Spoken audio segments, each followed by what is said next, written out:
Hi friends, വിക്രമവേദിയുടെ പുതിയൊരു episode റിവ്യൂയിലേക്ക് എല്ലാവർക്കും സ്വാഗതം. രാവിലെ തന്നെ ശ്രീജ ഭയങ്കര സന്തോഷത്തില് അടുക്കളയില് ഓരോരോ ജോലികളാണ് കേട്ടോ. അവിടേക്ക് വേദയും വരുന്നുണ്ട്. വേദ ശ്രീജയുടെ കൂടെ ഓരോന്ന് കൂടിക്കൊടുത്ത് രണ്ടുപേരും കൂടി ഓരോന്ന് പറഞ്ഞ് ചിരിച്ചുകൊണ്ടിരിക്കുകയാണ് കേട്ടോ. അങ്ങോട്ടേക്ക് നന്ദിനി വരുന്നുണ്ട്. എന്താ ഇവരുടെ രണ്ടുപേർക്കും ഭയങ്കര സന്തോഷം, എന്തൊക്കെയോ പറയുന്നുണ്ട്. രണ്ടും കൂടി എന്തോ കള്ളത്തരം ഒപ്പിക്കുന്നല്ലോ എന്നൊക്കെ ഇങ്ങനെ നന്ദിനി പറയാണ് കേട്ടോ. ഈ സമയം ശ്രീജയോട് എന്താ ശ്രീജയുടെ എത്തി നോക്കുമ്പോ അതൊക്കെ പതിയെ മനസ്സിലാക്കിക്കോളൂ എന്ന് പറഞ്ഞിട്ട് ശ്രീജ അവിടെ നിന്ന് പോവാണ് കേട്ടോ. നന്ദിനി എന്തോ പന്തികേടുണ്ടല്ലോ എന്നൊക്കെ ഇങ്ങനെ ചിന്തിച്ച് നന്ദിനി ഇങ്ങനെ കുശുമ്പ് ചിന്തിച്ചുകൊണ്ട് ഇങ്ങനെ നിൽക്കുകയാണ് കേട്ടോ.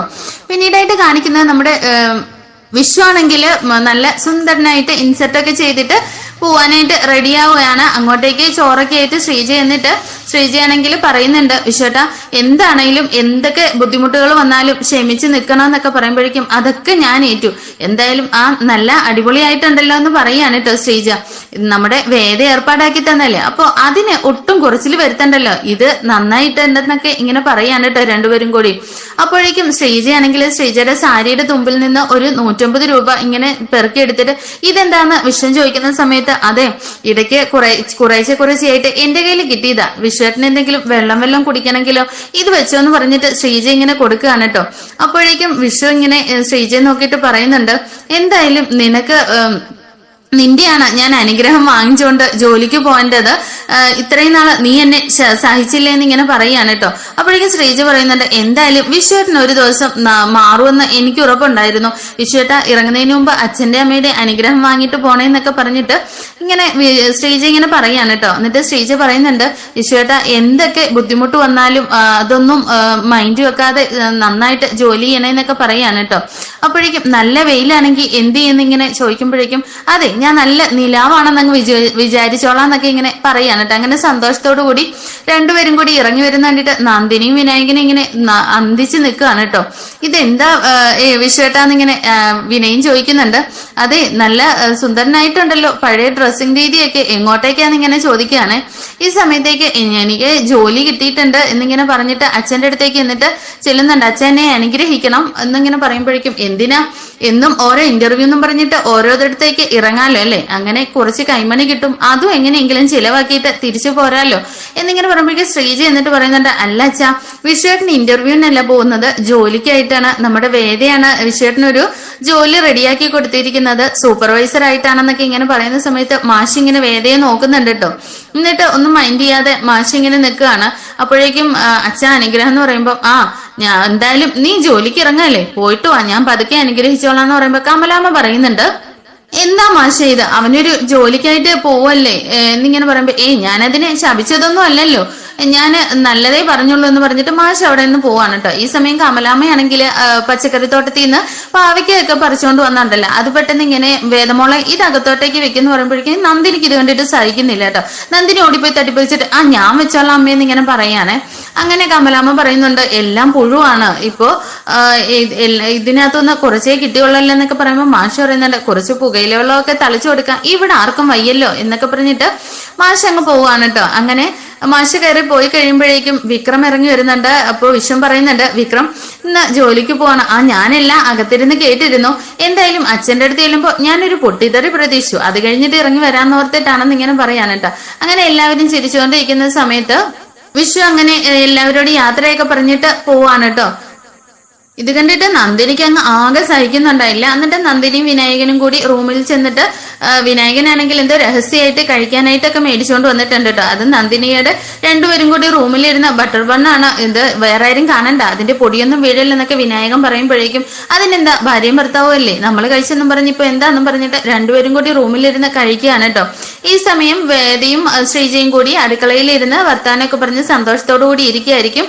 വേദയ്ക്ക് ചായയൊക്കെ ഇട്ട് കൊടുക്കുന്നുണ്ട് നമ്മുടെ ശ്രീജ. ഈ സമയം അത് കഴിഞ്ഞ ശേഷം ശ്രീജയാണെങ്കിൽ പോയിട്ട് വീട്ടിലേക്ക് വിളിച്ചിട്ട് അമ്മയോട് പറയുന്നുണ്ട്, വിശ്വേട്ടൻ ജോലിക്ക് പോയിട്ടുണ്ടമ്മേ, എന്തായാലും ഇനി നല്ലതാവും എന്നൊക്കെ പറയുമ്പോൾ വേദയെ കുറിച്ചൊക്കെ നല്ല രീതിയിൽ അമ്മയോടൊക്കെ ആയിട്ട് ശ്രീജ സംസാരിക്കുന്നുണ്ട് കേട്ടോ. ഇത് കഴിയുമ്പോഴേക്കും നമ്മുടെ വേദ എങ്ങോട്ടേക്ക് വരുന്നുണ്ട്. എന്തായാലും ശ്രീജേട്ടത്തിക്ക് ഒരുപാട് സന്തോഷമല്ലോ, ഇനിയിപ്പോ എന്താ ശ്രീജേട്ടത്തിയുടെ പ്ലാന്, വിശ്വേട്ടന് നല്ല ജോലിയായി ഇനി ശമ്പളമൊക്കെ കിട്ടി തുടങ്ങുമല്ലോ എന്നിങ്ങനെ ചോദിക്കുകയാണ്. എനിക്ക് എന്റെ മോളെ ഇവിടേക്ക് കൊണ്ടുവരണം, പിന്നെ ഇവിടെ അച്ഛനും അമ്മയും നന്നായിട്ട് നോക്കണം, അതൊക്കെയാണ് എന്റെ ആഗ്രഹം എന്നൊക്കെ ഇങ്ങനെ പറയാണ് കേട്ടോ. ആഹാ അതൊക്കെയാണ് ആഗ്രഹം, ചുമ്മാതല്ല. അമ്മയ്ക്ക് മൂത്ത മരുമോളെന്ന് വെച്ചാൽ ഇത്ര സ്നേഹം എന്നൊക്കെ ഇങ്ങനെ പറയാണ് കേട്ടോ. അങ്ങനെ പിന്നീടായിട്ട് വിക്രം ആണെങ്കിൽ പുറത്തേക്ക് പോവാനായിട്ട് റെഡിയായി ഇറങ്ങിയാണ്. ഈ സമയം നമ്മുടെ വേദ അങ്ങോട്ടേക്ക് എന്നിട്ട് വിക്രത്തിനോട് ചോദിക്കുന്നുണ്ട്, അതെ ഞാൻ കുറച്ച് കാര്യം സംസാരിക്കാനുണ്ട്, ഞാനൊരു കഥ പറയട്ടെ എന്നൊക്കെ ഇങ്ങനെ ചോദിച്ചു തുടങ്ങുമ്പോഴേ പറയുന്നുണ്ട്. തുടങ്ങി വേതാളം എന്നിങ്ങനെ പറയാണ് കേട്ടോ. ഏത് നേരം ഒരു കഥയും കൊണ്ട് വന്നോളും, നശൂലം എന്നിങ്ങനെ പറയണേ. നശൂലോ, അത് കൊള്ളാലോ, അപ്പൊ വേതാളം ഒക്കെ നിർത്തിയോന്ന് ഇങ്ങനെ വിക്രമിനെ കളിയാക്കി വേദ വീണ്ടും ചോദിക്കുകയാണ്. അപ്പോഴേക്കും നിനക്ക് എന്താ വേണ്ടേ? അതെ ഞാനൊരു കാര്യം പറയാം, ഈ സ്നേഹം എന്ന് വെച്ചാൽ എന്താന്നിങ്ങനെ വിക്രത്തിന്റെ മുഖത്തോട്ട് നോക്കിയിട്ട് ചോദിക്കുകയാണ് കേട്ടോ. അപ്പോഴേക്കും വിക്രം ഇങ്ങനെ വേദയുടെ കണ്ണിലേക്ക് നോക്കുമ്പോഴേക്കും വിക്രം ഇങ്ങനെ വേദയോട് ഒരു പ്രണയമൊക്കെ തോന്നുന്നുണ്ട്. പെട്ടെന്ന് വിക്രം അവിടെ നിന്ന് മാറിപ്പോവാൻ ശ്രമിക്കുമ്പോഴേക്കും വേദ ഇങ്ങനെ കൈ പിടിച്ചിട്ട്, അതല്ല ഞാൻ ചോദിച്ചത് ഒരാണും പെണ്ണും തമ്മിലുള്ള സ്നേഹത്തിന്റെ കഥയല്ല, അല്ലാതെ ഈ അച്ഛനമ്മമാരോടൊക്കെയുള്ള സ്നേഹമില്ല, അതിനെക്കുറിച്ച് വിക്രമിന് എന്താ പറയാനുള്ളതെന്ന് ചോദിക്കാനേ. അതെ നീ നിന്റെ മുത്തശ്ശനെയും അച്ഛനെയും അമ്മേനെയും നിന്നെ സ്നേഹിച്ച ദർശനെ എല്ലാവരെയും കളഞ്ഞിട്ട് ഇവിടെ വന്നിരിക്കുന്നില്ല, അത് നിന്റെ വലിയ ഭ്രാന്ത്, അവരൊക്കെ കാണിക്കുന്നില്ല, അതാണ് സ്നേഹം എന്ന് പറയുമ്പോഴേക്കും വേദ പറയുന്നുണ്ട്, അത് എന്റെ വീട്ടിലെ കാര്യം, ഈ വീട്ടിലെ കാര്യം എന്താന്ന് ചോദിക്കുമ്പോഴേക്കും അതെന്റെ അച്ഛനോ അമ്മയ്ക്കോ ഒക്കെ എനിക്കുള്ള സ്നേഹമില്ലേ, അതാണ് സ്നേഹം എന്ന് പറയണ്ടോ. അപ്പോഴേക്കും പറയുന്നുണ്ട്, അതൊന്നുമല്ല സ്നേഹം എന്ന് വെച്ചാലേ അച്ഛന്റെ അമ്മയുടെയൊക്കെ ഇഷ്ടത്തിനനുസരിച്ച് അവരാഗ്രഹിക്കുന്നത് പോലെ ചെയ്തു കൊടുക്കുന്നതാണ് സ്നേഹം എന്നൊക്കെ പറഞ്ഞിട്ട് വേദ ഇങ്ങനെ വിക്രമിനോട് ഓരോ കാര്യങ്ങളൊക്കെ സംസാരിക്കുന്നുണ്ടേ. അതിനുശേഷം വിക്രം ഇങ്ങനെ പുറത്തേക്ക് പോവാനായിട്ട് ഇറങ്ങുമ്പോഴേക്കും വേദ ഇങ്ങനെ വെളിയിൽ വരാന്തയിൽ ഇരിക്കുകയായിരിക്കും. വരാന്തയിൽ ഇരിക്കുന്ന സമയത്ത് ശ്രീജയെ അവിടെ നിപ്പുണ്ട്. അപ്പൊ ശ്രീജ ഇങ്ങനെ ഭയങ്കര സന്തോഷത്തോടു കൂടി ഇരിക്കുന്ന കണ്ടിട്ട് വിക്രം ചോദിക്കുന്നുണ്ട്, ശ്രീജയുടെ ഭയങ്കര സന്തോഷത്തിലാണല്ലോ. അതേ വിക്രം, ഇന്ന് വിശ്വേട്ടൻ ഇത്ര മനസ്സ് മാറി ജോലിക്ക് പോയതുകൊണ്ട് ഞാൻ ഒരുപാട് സന്തോഷത്തിലാണെന്ന് പറയുമ്പോഴേക്കും വിക്രം ചോദിക്കുന്നുണ്ട്, ആഹാ അത് ഞാൻ ചോദിക്കാൻ മറന്നുപോയി, എന്തു പറ്റി വിശ്വേട്ടന് ഇത്ര പെട്ടെന്ന് മാറ്റം ഉണ്ടാകാൻ, ആരെ എവിടുന്ന് പെട്ടെന്ന് ഇങ്ങനെ ഒരു ജോലി കിട്ടിയെന്നൊക്കെ ചോദിക്കാണ് കേട്ടോ. അത് നമ്മുടെ വേദ കാരണമാണ് എന്നിങ്ങനെ പറയാണ് കേട്ടോ. ഇവള് കാരണം, ശരിയാ, ഇവള് തന്നെ ഒരു ജോലിയും കൂലിയും ഇല്ലാതെ ഇവിടെ ഇരിക്കുകയാണല്ലോ ഫോണും നോണ്ടി ഇങ്ങനെ, ഒരു നാണോ ഇല്ലാതെ. ഇത് കണ്ടിട്ട് ഞാനും കൂടി ഇങ്ങനെ ഇരുന്ന നാണക്കേടല്ലേന്ന് വിശ്വേട്ടന് തോന്നിക്കാണുമല്ലേ, അതുകൊണ്ടായിരിക്കും വിശ്വേട്ടൻ പോയതെന്ന് ഇങ്ങനെ പറയാൻ കേട്ടോ. അതങ്ങനെയൊന്നുമല്ല വിക്രം, ഞാൻ വേദയാണ് എല്ലാത്തിനും കാരണമായത്, ഞാൻ പറയട്ടെ എന്ന് പറയുമ്പോഴേക്കും എന്തായാലും ശ്രീജടത്തി പറയണ്ട, ഇതെല്ലാം ഞാൻ കണ്ടോണ്ടല്ലേ ഇരിക്കുന്നത്, പറഞ്ഞു വരുമ്പോ ഞാൻ പറഞ്ഞു തന്നെ ആയിരിക്കും എന്ന് പറഞ്ഞിട്ട് വിക്രം ഇങ്ങനെ പോവാൻ തുടങ്ങാണ് കേട്ടോ. വിക്രം ചായ കുടിച്ചിട്ട് പോവാന്ന് ശ്രീജ പറയുന്നുണ്ട്. ഇല്ല ഏട്ടത്തി, ഞാൻ പുറത്തുനിന്ന് കഴിച്ചോളാം, ഏട്ടൻ എന്തായാലും ഇന്ന് ഫസ്റ്റ് ആയിട്ട് ജോലിക്ക് പോയതല്ലേ, വരുമ്പോ നല്ല ക്ഷീണിച്ചായിരിക്കും വരുന്നത്, ഏട്ടന് വെച്ചേക്കെന്ന് പറഞ്ഞിട്ട് വിക്രം അവിടെ നിന്ന് പോവാനായിട്ട് തുടങ്ങാണ് കേട്ടോ. എന്നിട്ട് വേദയെ നോക്കിയിട്ട് പറയുന്നുണ്ട്, ഏത് നേരം ഒരു നാണോ ഇല്ലാതെ ഇങ്ങനെ വെറുതെ ഇരുന്ന് ഫോണും നോണ്ടിക്കൊണ്ടിരിക്കാൻ ഒരു നാണോ ഇല്ലേ, നിനക്ക് ഇനിയെങ്കിലും എന്റെ ഏട്ടൻ ജോലിക്ക് പോയ ഈ വീട് നന്നായിക്കൊണ്ടിരിക്കും, നീ ഇവിടെ ഇരിക്കുന്നതുകൊണ്ട് ഈ വീട് നശിക്കത്തേ ഉള്ളൂ, നിനക്ക് എങ്ങനെയെങ്കിലും നീ ഇവിടെ നിന്ന് പോയാലേ ഈ വീട് നന്നാവുള്ളൂ എന്നൊക്കെ ഇങ്ങനെ വേദയെ കുറ്റപ്പെടുത്തി പറയുമ്പോഴേക്കും ശ്രീജ പറയുന്നുണ്ട്, വിക്രം അങ്ങനെയൊന്നുമല്ല വേദയെ കുറിച്ച് എന്നിങ്ങനെ പറയുമ്പോഴേക്കും വിക്രം അവിടെ നിന്ന് പോവുകയാണ് കേട്ടോ. പിന്നീടായിട്ട് നമ്മുടെ നന്ദിനിയാണെങ്കിൽ റൂമിൽ കിടക്കുകയാണ് കേട്ടോ. പുറത്തൊരു ചേച്ചി വന്നിട്ട് നന്ദിനി എന്ന് വിളിക്കുന്നുണ്ട് കേട്ടോ. ഇത് കേട്ടിട്ട് നന്ദിനി ചാടി എഴുന്നേറ്റിട്ട് കുറച്ച് പൈസ എടുത്തുകൊണ്ട് പുറത്തേക്ക് വരുന്നുണ്ട്. എന്നിട്ട് പൈസ പെട്ടെന്ന്, നിങ്ങളോട് പലതവണ പറഞ്ഞിട്ടില്ലേ ഇങ്ങോട്ടേക്ക് വരല്ലെന്ന് എന്നിങ്ങനെ പറഞ്ഞുകൊണ്ട് പൈസ ഇങ്ങനെ കൊടുക്കുന്ന സമയത്ത് പൈസ എല്ലാം കൂടി താഴേക്ക് പോവാണ് കേട്ടോ. ഇത് പെട്ടെന്ന് നമ്മുടെ വേദ ഇത് കണ്ടുകൊണ്ട് വന്നിട്ട് പൈസയൊക്കെ പെറുക്കി ഇങ്ങനെ കൊടുക്കുന്നുണ്ട്. എന്നാൽ ഇത് കാണുമ്പോൾ നന്ദിനിക്ക് ആകെ ടെൻഷൻ ആവുന്നുണ്ട് കേട്ടോ. നന്ദിനി വീട്ടിൽ ആരും അറിയാതെ ചിട്ടി കൂടിയിരിക്കുന്നതാണ് സേവിങ്സ് ആയിട്ട്. അങ്ങനെ വെച്ചിരിക്കുമ്പോൾ നന്ദിനിയെ കാണുന്നത് നന്ദിനിക്കാണെങ്കിൽ വേദയെ കണ്ടപ്പോഴേക്കും ഭയങ്കര ടെൻഷൻ ആവുകയാണ്. അങ്ങനെ എന്നാൽ ഇവര് പറയുന്നതൊന്നും നന്ദിനി ശ്രദ്ധിക്കാതെ അവിടെ തന്നെ തിരിച്ചു പോയിരിക്കുന്നുണ്ട് കേട്ടോ.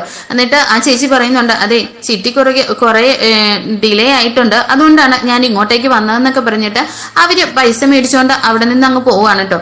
പിന്നീട് നന്ദിനി കയറി ഇങ്ങനെ വരുമ്പോഴേക്കും വേദേനെ വീണ്ടും ഇങ്ങനെ നന്ദിനി നോക്കുന്നുണ്ട് കേട്ടോ. അപ്പൊ നന്ദിനി ചോദിക്കുന്നുണ്ട്, എന്താ നന്ദിനി ചേച്ചി, നമ്മുടെ വേദ ചോദിക്കുന്നുണ്ട്, എന്താ ചേച്ചി നോക്കുന്നത്? ഒന്നുമില്ല എന്ന് പറഞ്ഞിട്ട് നന്ദിനി വീണ്ടും അവിടെ പമ്മി നിൽക്കുകയാണ് കേട്ടോ. ഇത് കണ്ടിട്ട് വേദ ഇങ്ങനെ ചോദിക്കുന്നുണ്ട്, എന്താ നന്ദിനി ചേച്ചി എന്തെങ്കിലും പറയാനുണ്ടോ എന്നിങ്ങനെ ചോദിക്കാണ്. അതെ ഞങ്ങള് ചെറുതായിട്ടൊരു ചിട്ടി കൂടിയിട്ടുണ്ട്, ഇതിനു വേണ്ടി ഞാനും വിനയേട്ടനും കൂടി ഒരുപാട് കഷ്ടപ്പെട്ടിട്ടാണ് ഓരോ പൈസയൊക്കെ ഇങ്ങനെ സൂക്ഷിച്ച് വെച്ചിട്ടാണ് ഞങ്ങൾക്ക് ഈ ഒരേ ഒരു ചിട്ടിയേ ഉള്ളൂ എന്നൊക്കെ ഇങ്ങനെ പറയാണ് കേട്ടോ. അതിനെന്താ, സേവിങ്സ് ഒക്കെ നല്ല കാര്യമല്ലേ, അത് കുടുംബത്തിന് വേണ്ടിയിട്ടുള്ള കാര്യമല്ലേ എന്നൊക്കെ ഇങ്ങനെ പറയുമ്പോഴേക്കും നന്ദിനി വീണ്ടും പറയണ, അതല്ല പിന്നെ ഇത് വേറെ ആരോടും പറയരുത് കേട്ടോ, ഇതാ ആരും അറിയാത്ത ചിട്ടിയാണെന്ന് ഇങ്ങനെ പറയാണ് കേട്ടോ. അപ്പോഴേക്കും വേദ ചോദിക്കുന്നുണ്ട്, അതെന്താ, അത് എല്ലാവരോടും പറയുന്നത് നല്ല കാര്യമല്ലേ, അതെന്തിനും മറച്ചു വെക്കുന്നതെന്ന് ഇങ്ങനെ ചോദിക്കാണ്. അതിനകത്ത് ഒരുപാട് കാര്യങ്ങളൊക്കെ ഉണ്ട്. എന്താ നീ എന്നോട് ചോദ്യം ചെയ്യുകയാണോന്ന് ഇങ്ങനെ ചോദിക്കാണ് കേട്ടോ. ആ നന്ദിനേച്ചി തന്നെയല്ലേ പറഞ്ഞു, ഞാൻ ചോദ്യം ചെയ്തൊന്നുമില്ല, പിന്നെന്തിനാ ഇത് ഒളിപ്പിച്ചു വെക്കുന്നതെന്ന് ചോദിച്ചു. അതെ, ഞങ്ങൾ രഹസ്യമായിട്ടാ വെച്ചേക്കുന്നത്, ഞാനും വിനയേട്ടനും മാത്രം അറിഞ്ഞിട്ടുള്ളൂ, ഇതിപ്പോ നീ ആരോടും പറയാൻ വേണ്ടി പോകണ്ടെന്ന് ഇങ്ങനെ പറയാണ് കേട്ടോ. അപ്പോഴേക്കും വേദയ്ക്ക് ഇങ്ങനെ ഉള്ളിൽ ചിരി വരുന്നുണ്ട്. വേദ പറയുന്നുണ്ട്, ഞാൻ ആരോടും പറയുന്നൊന്നുമില്ല എന്നിങ്ങനെ പറയാണേ. നന്ദിനി പറയുന്നുണ്ട്, എന്നാ സത്യം ചെയ്യുന്നിങ്ങനെ പറയാണേ. അപ്പോ വേദ പറയുന്നുണ്ട്, അതെ, സത്യത്തിനേക്കാളും വിലയുള്ളതാണ് എന്റെ വാക്ക്, നന്ദിനേച്ചിക്ക് എന്നെ വിശ്വസിക്കാന്ന്. നന്ദിനി ഇങ്ങനെ മനസ്സോടുകൂടി ഇവളിനി ആരോടെങ്കിലും പോയി പറയോ എന്നൊക്കെ ഒരുപാട് ടെൻഷനോടുകൂടി നന്ദിനി അകത്തേക്ക് കയറി പോവാണ് കേട്ടോ.